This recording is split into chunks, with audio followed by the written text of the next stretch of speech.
The way to understand how juries function or other groups function is to see what's the likelihood that groups with certain starting distributions end up reaching various possible group decisions. So in the jury, the possible group decisions are, in a criminal jury, guilty or not guilty.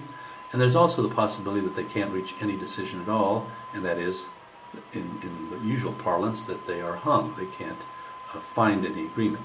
So one very reasonable way of summarizing jury decision making is to say that majorities always win. That is, when you have a majority, it's always going to prevail.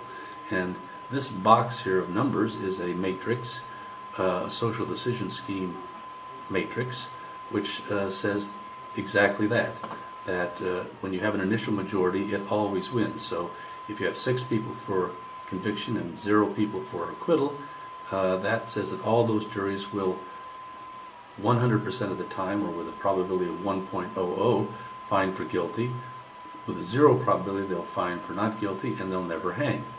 And 6-0, 5-1, or 4-2 are all initial majorities for guilty, and so each of these rows says that with a probability of 1, the jury will find for conviction.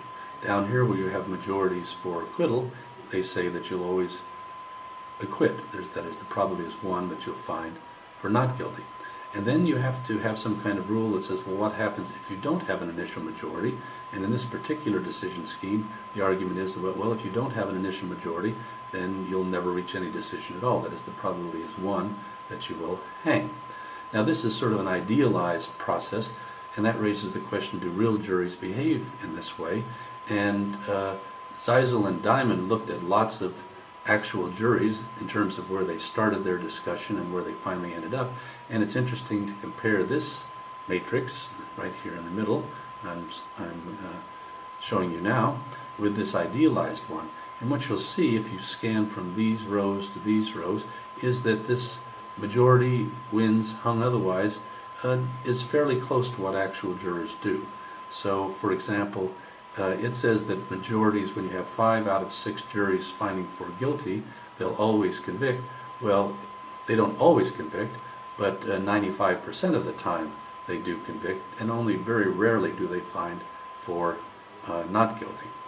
Likewise, this model said that when this majority hung otherwise said that when you had an equal split to begin with, you always hung. Well, that's not true, but the most likely situation for a jury to hang is this one where there's lots of disagreement between them. 12% of the time in Zeisel and Diamond's data, the juries actually hung. Now, that's a fairly good summary of how criminal juries seem to reach their decisions. But some more recent research, well, this is just summarizing what we've said so far. Large majorities usually prevail, and the Calvin and Zeisel and others suggest that the deliberation really doesn't serve an important function, in the sense that we could have known at the very beginning, before anybody said anything to anybody, what the final decision was. And that means that that minorities very rarely prevail. If you've seen the famous film 12 Angry Men, where Henry Fonda plays a juror who begins deliberation disagreeing with the rest of the jurors, and then manages to convince them all that he's right, that makes for a very interesting film, but it's not very realistic in terms of how actual juries reach their decisions. So there are very few Henry Fondas among actual jurors, as far as we can tell. And this means that this first ballot majority is a very good predictor of how the juries reach their decisions, but we've also been able to show that an even better prediction is what side gets the first convert. That is, the first shift in position is an even better predictive rule than the initial majority.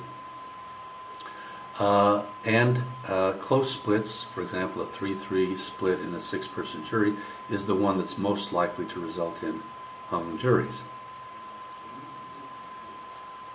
But there's another interesting pattern that emerges in research, especially on simulated juries, and this is shown in a study that I did with Robert McCune in 1985.